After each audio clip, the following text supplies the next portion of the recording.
We have also been tracking some reports of flooding. Our Aaron Murray joins us live near 66th and Harrison. What have you seen there tonight, Aaron?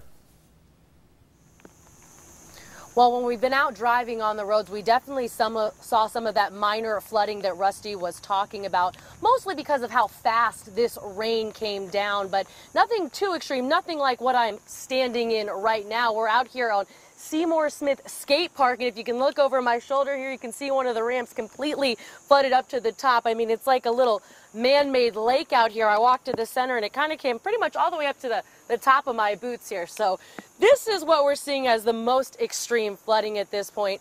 Something else we did see out this way at 48th and Harrison, take a look at this video right here. There was a downed power line. Police and fire crews helping kind of direct traffic through the area while power crews work to get that down line fixed. I think it helped tonight that it happened later because there wasn't a ton of traffic going through that area.